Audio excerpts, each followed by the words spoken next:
días, un gusto saludarles una vez más, darle la bienvenida a usted que nos acompaña en esta edición de Al Banquillo a través del Telesistema Informativo TSI. Una misión de la Organización de las Naciones Unidas está en el país.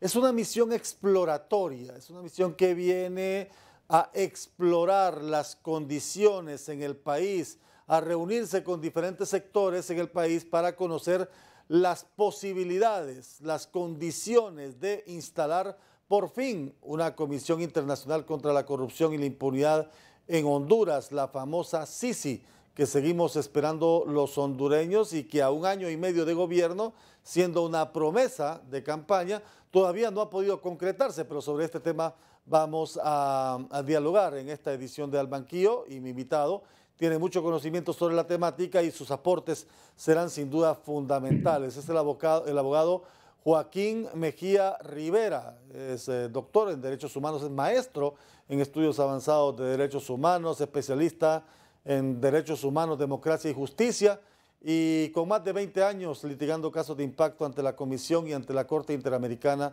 de Derechos Humanos de la ONU. Así que es un gusto saludarlo, doctor. Qué bueno volver a estar con usted en Al Banquillo. Bienvenido.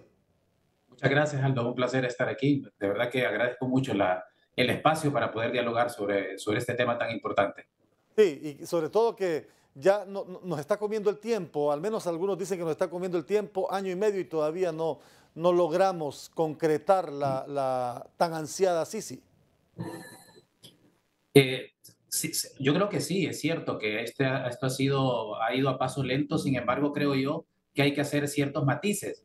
¿Y por qué hay que hacer matices? Yo creo que es importante ver el contexto nacional. Desafortunadamente es un contexto polarizado. Pareciera que no hay términos medios, pareciera que todo es en blanco y negro.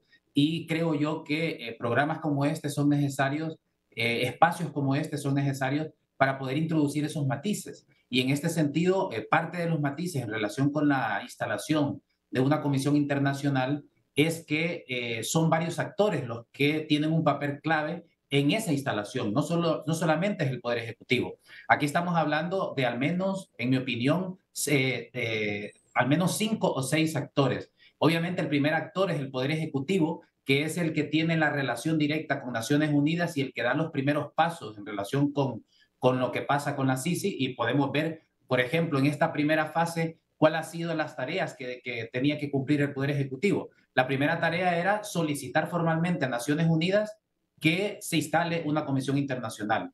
En la segunda tarea era, obviamente, firmar un memorándum de entendimiento con Naciones Unidas en esta primera fase. En este sentido, hemos visto que el Poder Ejecutivo ha cumplido esas dos tareas que le corresponden en esta primera fase. Un segundo actor es la propia Secretaría General de Naciones Unidas, en el sentido de que cuando el gobierno solicitó la instalación de una CICI, Naciones Unidas envió el año pasado una misión exploratoria para ver las condiciones. Y la segunda tarea, además de firmar el memorándum de entendimiento, es enviar a un grupo de personas expertas para hacer un diagnóstico de lo que se necesita para que una CICI pueda instalarse en el país. Y lo tenemos ahora, es decir, aquí está esta misión del grupo de personas expertas. Entonces, digamos que el Secretaría General de Naciones Unidas está cumpliendo o ha cumplido sus tareas en esta primera fase. Un tercer actor clave, obviamente, es el Congreso Nacional. Hay que recordar que el propio memorándum de entendimiento dice claramente que en la primera fase al Congreso Nacional le corresponden varias cosas, entre otras como cuáles. Bueno, le corresponde hacer las reformas necesarias que regulan el delito de enriquecimiento ilícito y lavado de activos. Le corresponde, por ejemplo, derogar el decreto 116/19 que limita las funciones de investigación del Ministerio Público. Le corresponde, por ejemplo, derogar todas aquellas normativas que hicieron alrededor de la Comisión Nacional de Banca y Seguros para poner traba a la investigación en relación con casos de corrupción. Le corresponde reformar todo el tema que tiene que ver con el levantamiento del secreto bancario y otras reformas como algo muy importante, la figura de colaboración eficaz. Entonces la pregunta, y también el tema de los fideicomisos.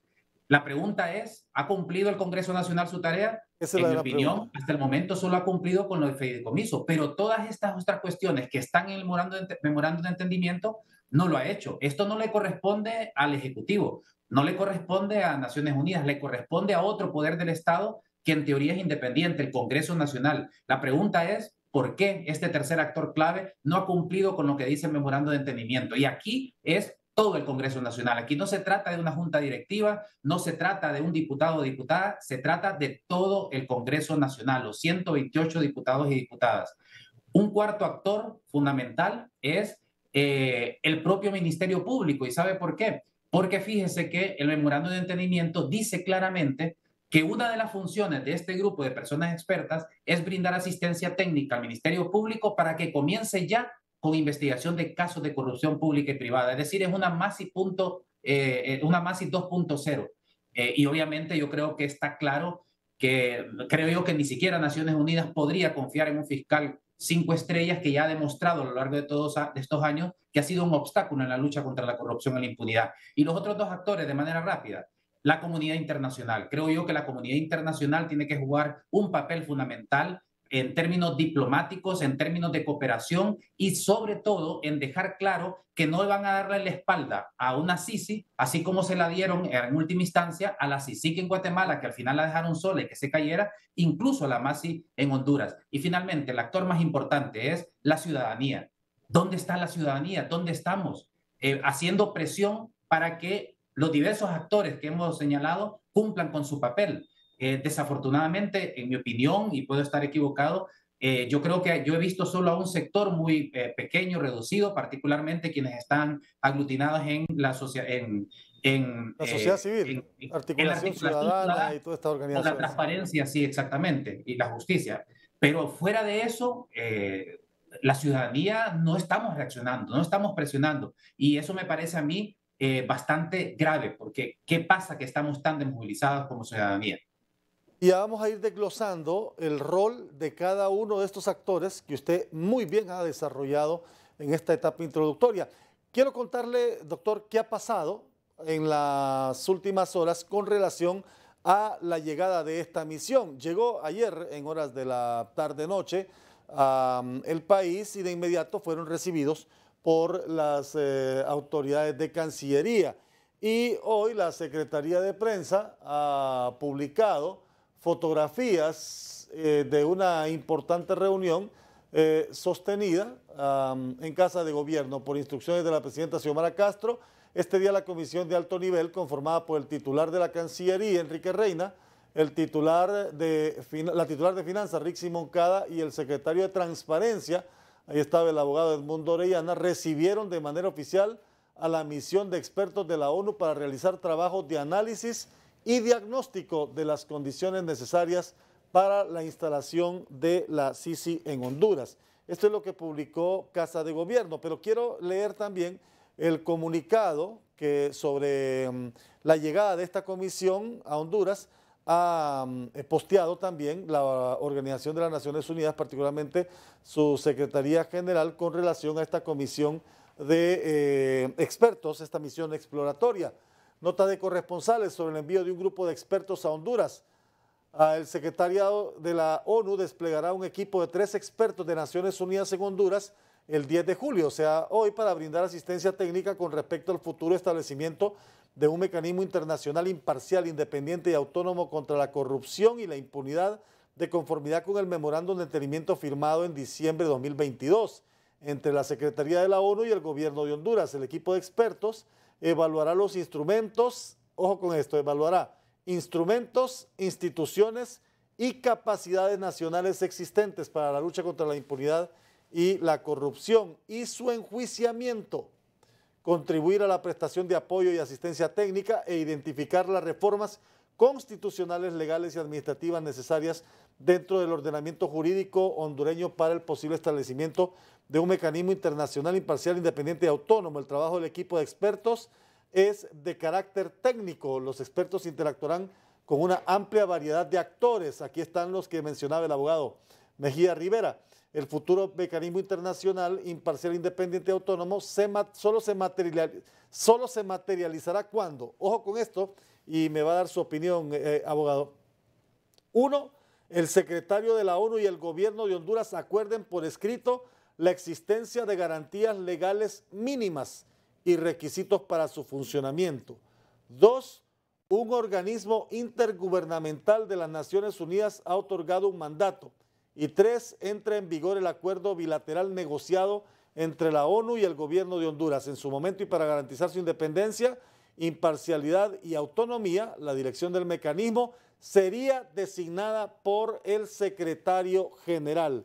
La Secretaría de la ONU sigue comprometida a apoyar a Honduras en sus esfuerzos para combatir la impunidad y fortalecer las instituciones y el Estado de Derecho. Tres elementos fundamentales deben de cumplirse, pero el más importante de ellos, abogado, es que se cumplan las garantías mínimas, dice el comunicado de la ONU, para su instalación. Y el otro punto que me llama la atención y también me gustaría su aporte, que el titular de la CICI o del organismo será designado por el secretario general de la ONU.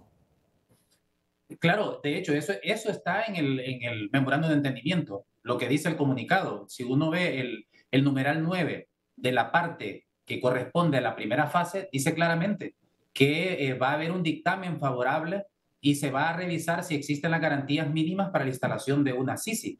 ¿Y cuáles son esas garantías mínimas? Ya las mencioné, por eso es que cada actor para la instalación de la CICI, en relación sobre todo de los poderes públicos, tienen una función concreta. La pregunta aquí es, por ejemplo, ¿qué va a pasar cuando haga el diagnóstico este grupo de personas expertas y vea que el Congreso Nacional no ha hecho su tarea? Obviamente, al no hacer su tarea, eso implica que no hay condiciones mínimas. Pero aquí la pregunta es, ¿esto es un problema o es responsabilidad del Poder Ejecutivo?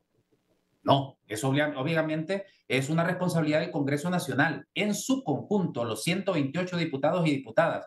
Y obviamente creo yo que aquí quien tiene el enorme poder de ofrecer esas garantías mínimas es el Poder Legislativo, porque el memorando de entendimiento establece ya cuáles son las primeras reformas que tuvieron que haber hecho desde que se firmó el memorando de entendimiento. Eso es lo primero. Y por otro lado también es obvio que Naciones Unidas, después de la experiencia que se tuvo con la CICIG y después de conocer la experiencia que se tuvo con la MASI, exija unas condiciones mínimas que garanticen un verdadero impacto de una comisión internacional para que no pase también no solo lo de Honduras con la MASI, sino lo de Guatemala, que han logrado retroceder todo lo que había logrado la CICIG. Y por otro lado, a mí me parece también muy importante, y ahí creo que hay que reconocer, hay que tener la capacidad de reconocer las cosas positivas que se hacen, más allá de las simpatías o antipatías que le provoquen al actual gobierno a uno, pero creo yo que el hecho de que en el proceso de selección el gobierno de la República haya cedido la facultad a la Secretaría General de Naciones Unidas para determinar y para decidir quién va a estar al frente de la comisión, me parece fundamental porque eso envía un mensaje de que no es el gobierno el que está metiendo mano o poniendo su gente, sino que es Naciones Unidas. Y eso es importante para la independencia, porque en este tipo de organismos no solamente es importante ser independiente, sino que también es importante aparentar independencia. Y esa apariencia solo se logra cuando es un órgano como Naciones Unidas el que designa. Voy a ir a la pausa, abogado, pero cuando regresemos seguimos ampliando sobre esto. ¿Quién está haciendo su parte y quiénes no están haciendo su parte también para la llegada y la instalación de la CICI en el país? Pausa y regresamos aquí en Al Banquillo. La ciudadanía deberíamos de estar exigiendo diariamente, así como se hizo con el movimiento de las antorchas, que el Congreso Nacional haga las reformas necesarias y además que puedan ser sesiones públicas transmitidas por el canal del Estado, por las redes sociales, para que sepamos quiénes son esos diputados y diputadas que al igual que votaron para volarse a las MASI, popularmente hablando, que también no quieren que venga la CICI.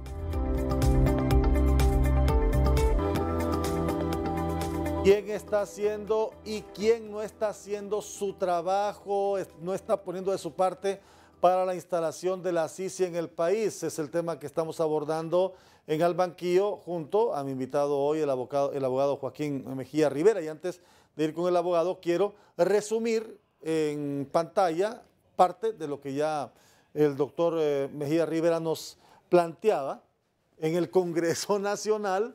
Bueno, esta es la cronología que la veremos más adelante, pero si me ubica en pantalla las leyes, estas que están impidiendo la lucha anticorrupción. Bueno, hay cuestionamientos al Código Penal por completo que dicen que el Código Penal reduce, y en efecto se ha comprobado que reduce las penas por delitos de corrupción y de uso indebido de fondos públicos. Pero, por ejemplo, esta ley para la gestión, asignación, liquidación y rendición de cuentas de fondos públicos, conocida como la Ley de Fondos Departamentales, que son partidas asignadas a los diputados, aunque digan en el Congreso que no es el fondo departamental. Este es uno de los decretos que está ahí deteniendo el proceso. El 93-2021, que reformó decenas de artículos del Código Penal y con ello se favoreció a quienes cometen delitos de lavado de activos, malversación de caudales públicos, fraude, enriquecimiento ilícito, tráfico de influencias y cohecho, entre otros. Y el que hablábamos con el abogado Mejía Rivera también, el 57-2020, que interpreta los artículos 217, 219 y 220 del Código Procesal Penal con el propósito de evitar el decomiso o secuestro de documentos por parte del Ministerio Público, limitar la acción investigativa del Ministerio Público. Estas son tal vez las más destacables, pero sin duda alguna son parte del estamento legal que esta misión exploratoria de abogado tiene que revisar. ¿Qué está pasando con estas leyes? Y en este caso, entonces, podríamos deducir que el Congreso es, en este momento, el actor principal. De ellos depende que se mueva o que no se mueva el balón de donde está, abogado. Totalmente. Yo estoy totalmente de acuerdo con esa afirmación, Aldo, porque, insisto, desde que se firmó el memorando de entendimiento, se estableció claramente cuáles son algunas de las leyes que deben de reformarse. Solo algunas se mencionan en el memorando de entendimiento. Es decir, el Congreso Nacional no puede alegar que desconoce cuáles son las leyes que Naciones Unidas quiere para garantizar unas condiciones mínimas con el fin de que se instale la CICI, porque están en el memorando de entendimiento, solo es de leerlo, y está claramente, y usted las acaba de mencionar, y dice entre otras. En ese sentido, la responsabilidad está en manos del Congreso Nacional. La pregunta es, yo he escuchado, digamos, algunos diputados del Partido Libre diciendo que el problema es que no tienen los números suficientes para aprobar estas normas. Y aquí yo creo, por eso es que es tan importante el tema de reducir la polarización y ver los matices que hay. ¿En qué sentido? En el sentido que yo de alguna manera podría entender a estos diputados que dicen, miren, es que no tenemos los números. Entonces yo como ciudadano lo que exigiría es que se presenten las iniciativas de reforma y que públicamente se vea quiénes son aquellos diputadas y diputados que van a votar en contra de esa reforma para que se instale la CICI. Esto obviamente tiene un riesgo. ¿Por qué? Porque hay que recordar lo que dice el artículo 220 de la Constitución de la República, que ningún proyecto de ley desechado total o parcialmente podrá discutirse de nuevo en la misma legislatura. ¿Qué significa esto? Que si en este momento, digamos, se presentan iniciativas de reforma de todas estas leyes que usted acaba de mencionar y no se alcanzan las mayorías porque el Partido Nacional y otros diputados no votan a favor de esa reforma, eso significa que habría un retraso para la CICI. ¿Por qué? Porque esas leyes no podrían volverse, o esas iniciativas de reforma no podrían volverse a tocar hasta la siguiente legislatura, porque a menos que yo esté interpretando mal, ¿verdad? Pero eso es lo que yo entiendo. Usted lo está interpretando bien, o sea, perderíamos quizás un año más. Exactamente, por eso digo, si me equivoco me disculpo, pero lo que a mí me dice la Constitución es que si se presenta, o a menos que cuando hablemos de proyecto de ley no estemos hablando de iniciativas que impliquen reformas a las leyes. Pero en este sentido, cuando yo veo todo lo que tiene que ver con el tema de la aprobación de leyes, etcétera, en la Constitución de la República, yo me encuentro con este artículo y digo, ¿será por esto? A menos que, insisto, yo esté equivocado y puedo estarlo, que se tiene miedo de presentar mientras no se tenga seguridad de las mayorías, pero aún así yo creo que, y ahí es donde debe de intervenir el otro actor importante, que es la ciudadanía.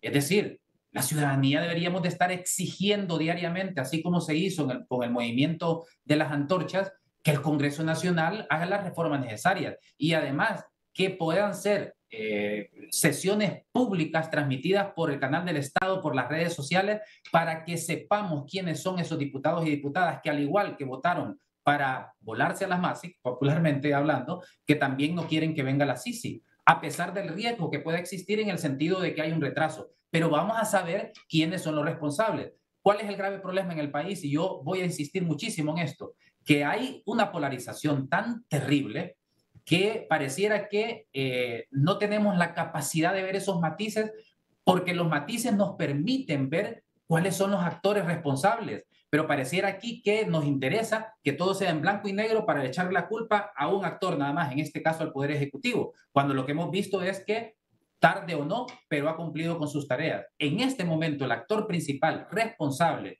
de garantizar esas garantías es el Congreso Nacional y, como hemos visto, no ha hecho sus tareas. ¿Y sabe qué pasa, abogado? Es que esta polarización ha llegado al extremo de decir, está bien, aprobemos, porque yo he escuchado reacciones de diputados de oposición decir, aprobamos las reformas que se requieren para la instalación de la Sisi, pero metamos ahí en ese paquete el pacto de impunidad que favoreció a algunos dirigentes de Libre, dicen los de oposición.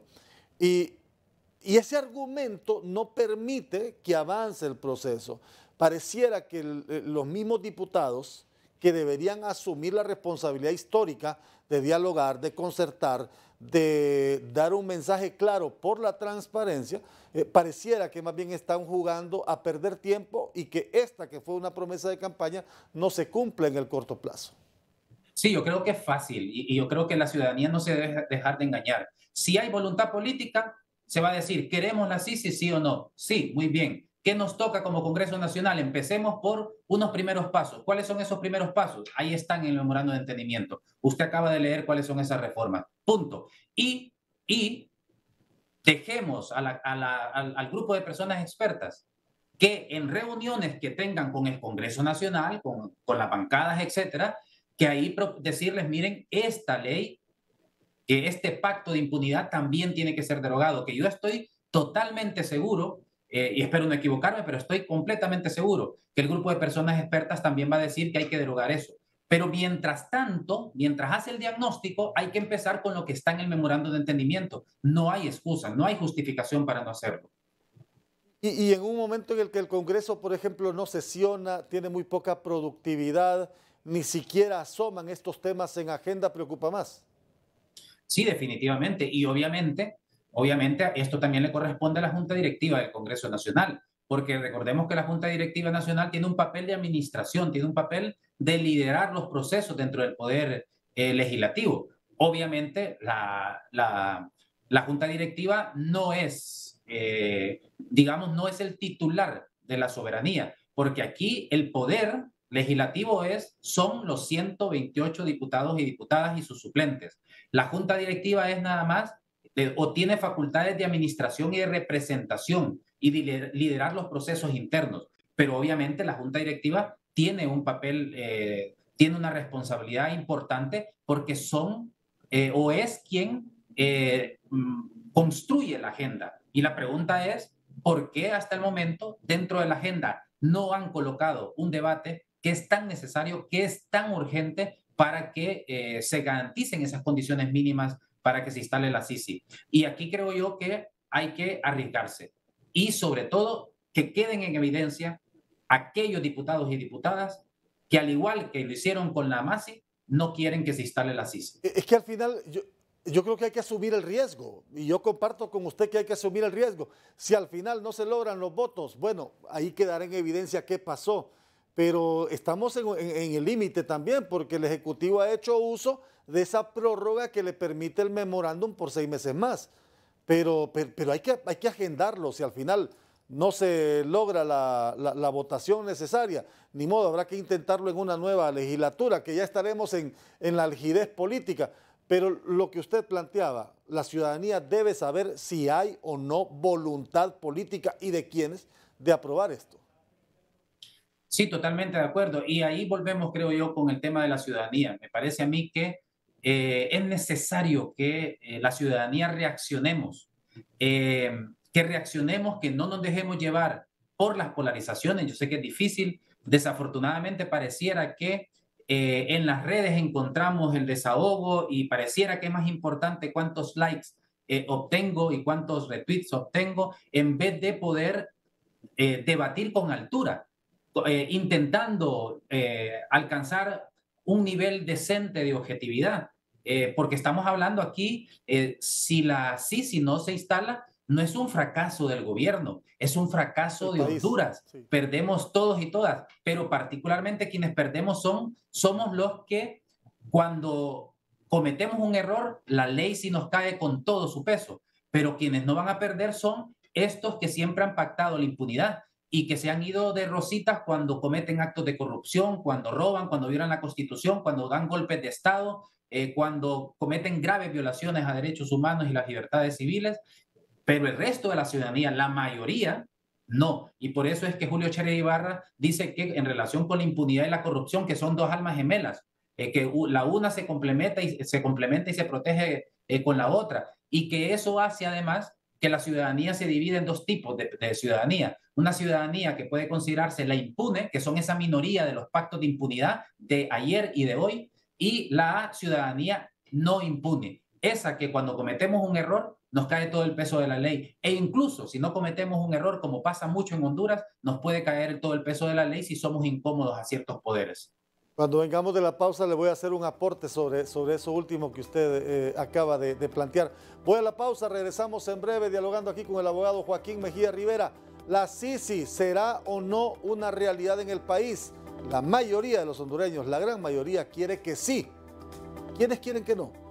Volvemos. No es algo que tienen que esperar a que el Congreso haga esto o lo otro, no. Tienen que ir perfilando y una vez que estén todas las condiciones, entonces este grupo de personas expertas puede decir, miren, si se ha cumplido, o Naciones Unidas si se ha cumplido, demos el siguiente paso y firmemos el convenio.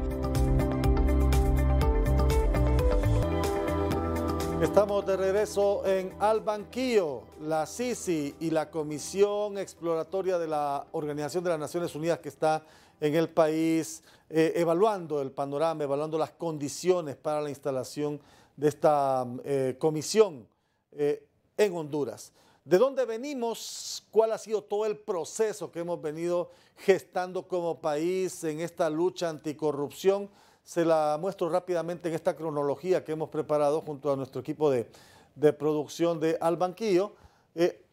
Antes de que se firmara el convenio con la OEA para la instalación de la MASI, que fue en enero de 2016, lo mencionó el abogado Joaquín Mejía, en el 2015 se gestó el movimiento de las antorchas exigiendo se instalara un mecanismo anticorrupción con la ONU. Sin embargo, al final se logró con la OEA, pero la gente lo que exigía, lo que pedía era con las Naciones Unidas. Después de ese movimiento en el que se sumaron diversos sectores y que eran viernes de movilizaciones masivas, pues en enero del 2016 Honduras firmó el convenio con la OEA para la instalación de la MASI. Luego, en septiembre del 2020, el Congreso dijo never, no avaló la renovación del convenio con la MASI. Acuérdese que varios congresistas en ese entonces estaban siendo investigados por supuesta corrupción y la MASI había presentado sendos informes relacionados con corrupción legislativa. En enero del 2022, la presidenta Xiomara Castro reiteró que la CICI sería una realidad en su gobierno y el 17 de febrero, la Cancillería de Honduras solicitó apoyo a la Secretaría General de Naciones Unidas para la creación de una CICI. Vamos con la otra lámina. El 10 de mayo vino la primera misión para reunirse con funcionarios del gobierno y representantes de la sociedad civil. Y en diciembre de 2022 se firmó el memorando de entendimiento para iniciar el proceso de establecimiento de la Comisión Internacional contra la Corrupción y la Impunidad en Honduras, inicialmente por 6 meses, prorrogables por otros 6, en la medida que fueran avanzando las pláticas y la derogación de estas leyes y creando el panorama necesario para la instalación. Ya el Ejecutivo hizo uso de esa ampliación de 6 meses, que entiendo llegará hasta diciembre. ¿Con qué se va a encontrar esta misión de la ONU, abogado? Ya hablamos del plano real, pero ¿con qué se va a encontrar esta misión de acuerdo al panorama de país que ya hemos hablado? Bueno, yo creo que en primer lugar, comenzando con las cosas positivas, se va a encontrar con una reforma a la ley de la Junta Nominadora de la Corte Suprema de Justicia que representa un paso hacia adelante en positivo en comparación con lo que teníamos en el pasado.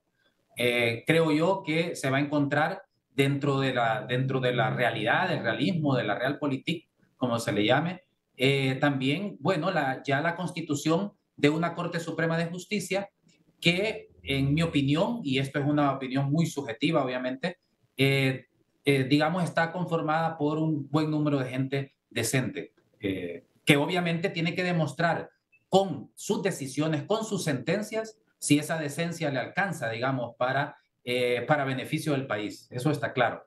Se va a encontrar, obviamente, con un proceso de elección del fiscal del Ministerio Público que desafortunadamente no siguió los pasos de la Junta Nominadora, porque recordemos que, si no me equivoco, fue en marzo de 2020, la Relatoría de Naciones Unidas sobre Independencia de Magistrados y Abogados dijo que el proceso actual para la elección del fiscal general y su adjunto es un proceso que no ofrece las garantías mínimas para tener a un fiscal independiente, sobre todo independiente del Congreso Nacional. Y no se hizo nada, lastimosamente. Y ahí otra vez es el Congreso Nacional. Afortunadamente, creo yo que la Junta proponente actual, a pesar de no haber o de no tener una ley parecida a la de la Junta Nominadora, creo yo que ha incorporado con la asistencia de la OACNUD algunos elementos importantes que creo yo que están permitiendo que el proceso hasta ahora esté siendo un proceso bastante transparente, pues. Y obviamente hay que esperar en qué va a terminar todo esto, pero hasta el momento creo yo que es muy poco lo que se puede criticar al trabajo de la Junta proponente y particularmente en términos de apertura y transparencia. Pero tanto este grupo de personas expertas como la ciudadanía tenemos que esperar cuál va a ser el resultado final de esa elección para tener claridad cómo va a estar el Ministerio Público. Porque recordemos además que este grupo de personas expertas, uno de las funciones que tiene que hacer, que son como 7 más o menos, es determinar las fortalezas y debilidades del Ministerio Público y el sistema judicial. Obviamente tiene que empezar a hacerlo ya. Y yo creo que una de las debilidades grandes que va a encontrar es cómo han desmantelado prácticamente el fiscal de Oscar Chinchilla a la UFERCO que coordina Luis Javier Santos y que se necesita fortalecer para hacer un trabajo parecido a lo que les hacía la OFECIC Masi.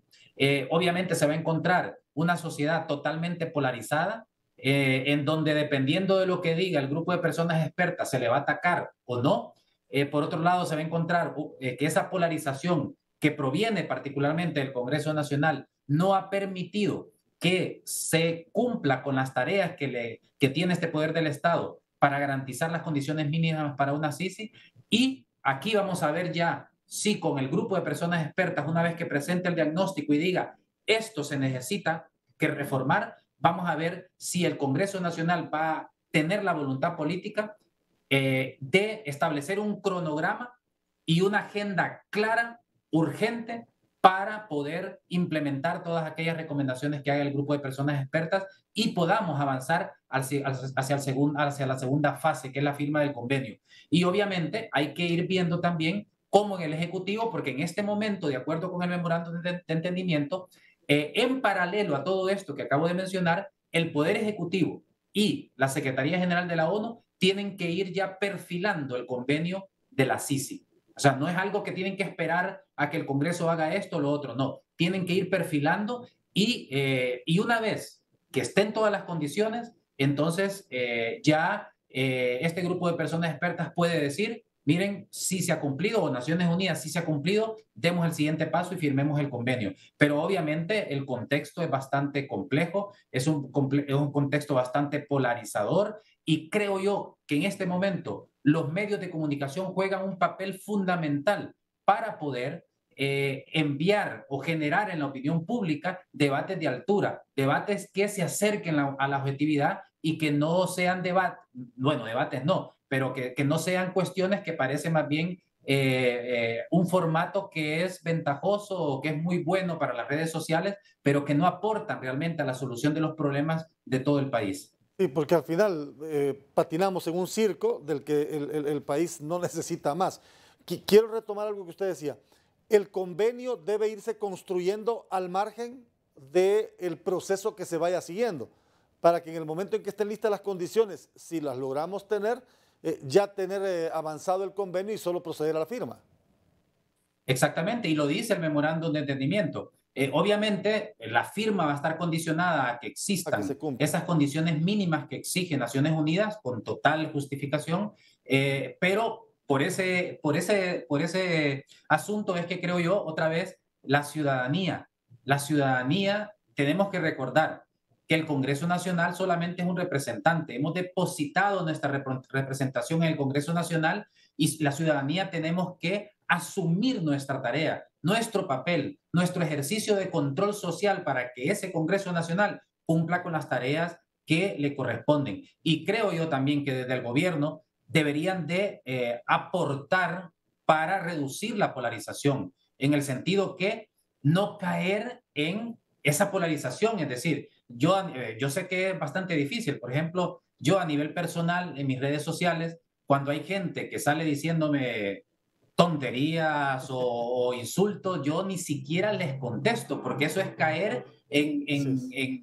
en unas peleas infructuosas. De hecho, que hay gente que hace eso porque es lo que quiere.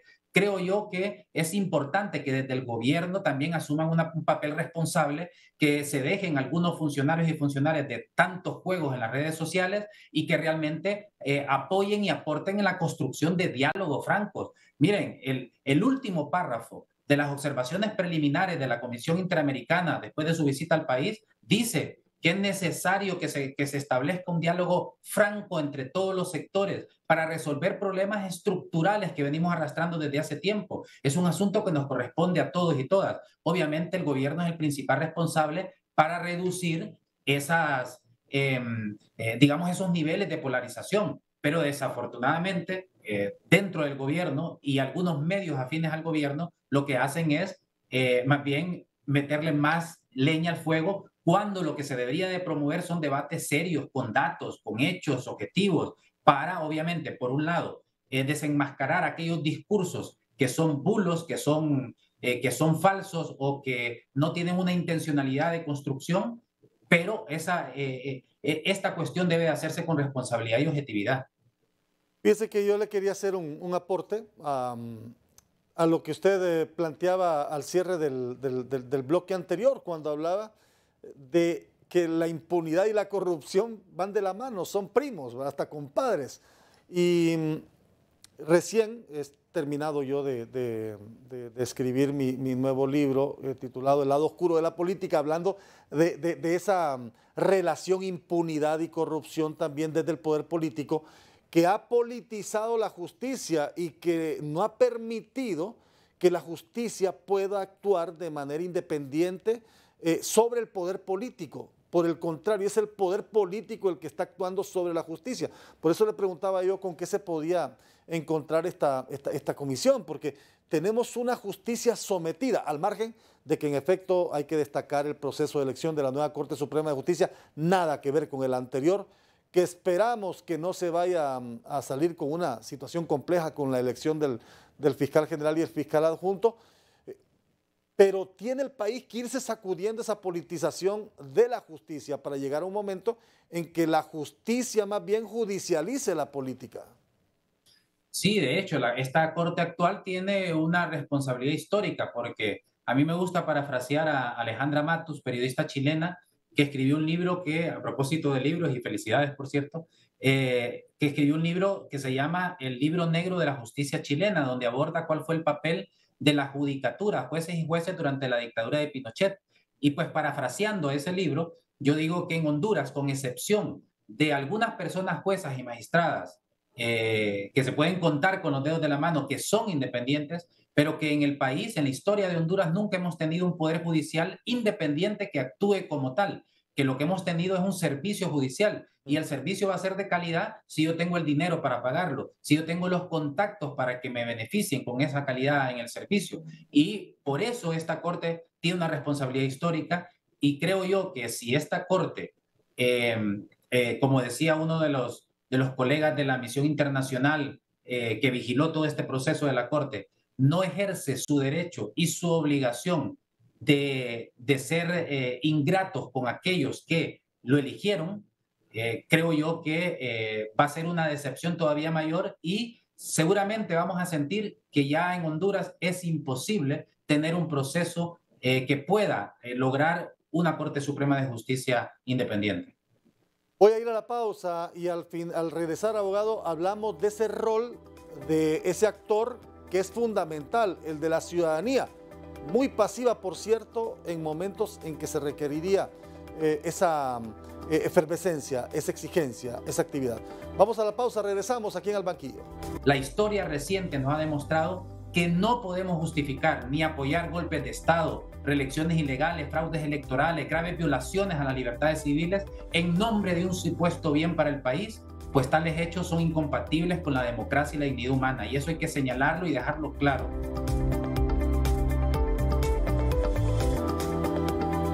Estamos de regreso en Al Banquillo, evaluando la llegada de una misión exploratoria de la Organización de las Naciones Unidas, una misión de expertos enviados por el secretario general Antonio Guterres para evaluar las condiciones del país en diferentes ámbitos para la instalación de la CICI, la Comisión Internacional contra la Corrupción, en Honduras. No vamos rápido, pero tampoco vamos lento, al menos así lo he entendido al abogado Rivera Mejía. Ya el Ejecutivo está haciendo su parte, hay otros actores que deben hacer la suya.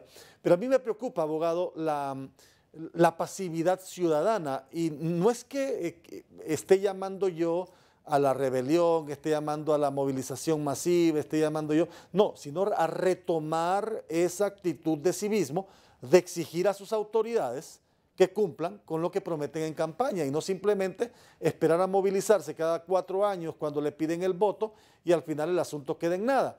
Yo creo que eso ha tenido mucho que ver, esa estrategia de la mala política de utilizar el populismo, el clientelismo para mantener a la población calmada y lejos de toda exigencia. Usted ve las encuestas, la gente cree cada vez menos en las democracias, quiere participar cada vez menos en los procesos democráticos y al final no quiere saber nada de los políticos. ¿Cómo mover a ese actor en una situación como esta compleja del país en donde necesitamos recuperar la justicia? Sí, de hecho yo, utilizando, digamos, algunas ideas del padre Ismael Moreno, del Eric SJ Radio Progreso, yo lo que veo en la coyuntura actual es al menos una categorización de 3 tipos de ciudadanías que se perfilan. Hay una ciudadanía, en mi opinión, acrítica ante las iniciativas gubernamentales, que tiene una formación doctrinaria desfasada, propagandista, que realza al gobierno desde sus logros y triunfos y niega y oculta cualquier error del gobierno y obviamente tiende a achacarlos al pasado. Es cierto que hay cosas que tienen que ver con el pasado, pero pareciera que todo es responsabilidad de un pasado reciente. Luego hay otro tipo de ciudadanía que se coloca en la parte extrema de la oposición, que entiende que ser oposición es no darle ninguna concesión al gobierno, no reconocerle ni la más mínima cosa positiva.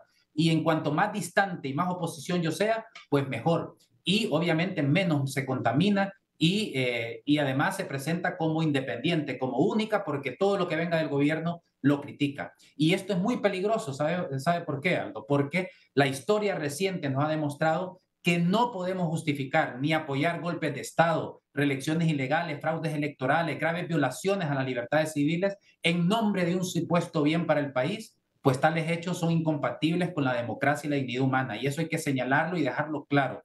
Y luego, un tercer tipo de ciudadanía que me parece que es mínimo o que es bastante reducido, que es una ciudadanía con posiciones críticas, propositivas y oportunas, independiente y autónoma ante los poderes establecidos, y obviamente esta es la oposición más incómoda, ¿Y por qué? Porque molesta al gobierno, por un lado, Y pero también molesta a la molesta a oposición. aquellos que están en el otro extremo, donde nada que venga del gobierno es positivo. Y uno lo puede ver incluso en las redes sociales. Uno sale con una crítica constructiva al gobierno y le atacan. Uno sale diciendo, valorando como positivo una medida del gobierno, ¡pum!, lo atacan ya tachándolo de progobierno. O sea, es terrible la polarización que hay. Y por eso es que como ciudadanía tenemos que preguntarnos, ¿dónde nos ubicamos entonces? ¿Dónde queremos estar? Y yo vuelvo a insistir con lo que dice la Comisión Interamericana. Es nuestra obligación, e insisto que los medios de comunicación tienen esa gran responsabilidad también, es propiciar un diálogo franco, abierto, transparente, con el fin de avanzar en una agenda nacional inclusiva y respetuosa de la diferencia, porque es de eso se trata. La democracia o la diferencia es la esencia de la democracia. El asunto es que esas diferencias se respetan y nos escuchamos. Obviamente nos escuchamos porque damos razones públicas. No meto yo nada que tenga que ver con mis cuestiones privadas, mi moralidad privada, mi religión. No, son cuestiones de razón pública, como dice Habermas. Y en ese sentido creo yo que como ciudadanía debemos de revisarnos y preguntarnos dónde estamos. ¿Por qué tanta apatía? ¿Por qué no nos estamos movilizando? ¿Acaso es porque mis simpatías por el gobierno son tan grandes que prefiero no hacer nada? ¿O porque simplemente estoy cansado y cansada de la política y no quiero saber nada más? Porque también hay otro sector que sobre todo a través de medios y redes está atacando, que se encuentra en esa segunda categoría que mencionaba, y sí es necesario tener esas posiciones críticas, constructivas, propositivas y oportunas para poder superar la polarización y ejercer nuestro papel ciudadano de presionar al poder establecido, que al final todos esos poderes establecidos, comenzando con el Congreso Nacional, derivan del poder popular, es decir, de la soberanía popular, como dice la Constitución de la República. Yo creo que es que ese reducido grupo del que usted hablaba, de la ciudadanía que propone, de la ciudadanía que es crítica y de la ciudadanía que más bien hace propuesta en función de país y no tanto en función de un extremo o de otro, creo que ese grupo es reducido porque al final ni se le toma en cuenta y más bien es el que más fácil se descalifica, ¿verdad? Es el que más fácil se descalifica, es al que más fácil vende menos, es al que más fácil lo ponen en el paredón, porque los otros extremos ya están radicalizados, ¿verdad? Hacia uno o hacia otro lado. Pero hacer ciudadanía propositiva en este país parece que fuera sumamente difícil y parece que la gente ya no quisiera entrarle a eso. Sí, totalmente. Y ahí también cae hacer periodismo propositivo, crítico, abierto, plural. Pasa exactamente lo mismo, a pesar de que el ejercicio del periodismo es el derecho a incomodar al poder. Esa es la función del periodismo. Y obviamente como parte de incomodar al poder es establecer las verdades, la objetividad. Y eso implica propiciar debate. Pero sí, yo estoy totalmente de acuerdo con usted y esto forma parte de esa polarización que parece que no se reduce, donde pareciera que en el país todo es blanco y negro. Y si yo no me coloco En un en uno de extremo. los dos lados, entonces soy una cosa, mañana soy otra cosa. Yo creo que a muchos y a muchas nos ha pasado en ese sentido. Yo recuerdo desde el golpe de Estado, cuando publicamos un libro sobre el golpe de Estado, por el mismo libro nos atacaban de melistas y por el mismo libro nos atacaban de golpistas. Un mismo libro. Y Así, entonces, así sí, nos pasa, así nos pasa a nosotros. Yo le tomo la ¿verdad? palabra con el tema del periodismo. Mire, a veces uno hace periodismo sin intención de quedar bien con uno con otro, porque al final el compromiso es ciudadano, ¿verdad? Pero yo sí le tomo la palabra, que el periodismo debe ser beligerante, crítico, lacerante, pero también propositivo. Totalmente de acuerdo, totalmente de acuerdo. Y creo que como ciudadanía debemos de aprender eso y creo yo que nuestro papel, al menos tanto los medios de comunicación como las personas que de una u otra forma generamos un poquito de opinión pública, es promover esos diálogos francos, promover esa reducción de la polarización, porque aquí no estamos hablando de un gobierno. Lastimosamente hay sectores Sí, políticos sí, partidistas sí, que solo están pensando en los réditos electorales, así es. pero creo yo que la ciudadanía seria, crítica, debemos de estar pensando en el país y que no se instale la Sisi, no pierde un gobierno. Puede perder también votos, puede perder quizás votos, pero quien pierde realmente es el país. Perdemos todos y todas. y un grupo reducido de esa gente que está ahí en esos partidos políticos son los responsables de esta impunidad y corrupción y no están interesados en que se instale una CICI. Sí, porque pierde el país y la corrupción se consolida. Abogado, es de verdad siempre un gusto dialogar con usted y agradezco que en medio de este viaje que ha tenido que hacer haya aceptado la invitación de estar con nosotros. Al contrario, muchísimas gracias, siempre es un placer. Un gusto, abogado Joaquín Mejía Rivera, y gracias por sus aportes. La visita de esta misión exploratoria de la ONU a Honduras para evaluar las condiciones del país para instalar la CICI. Gracias por su sintonía. Nos encontramos en una próxima de Al Banquillo.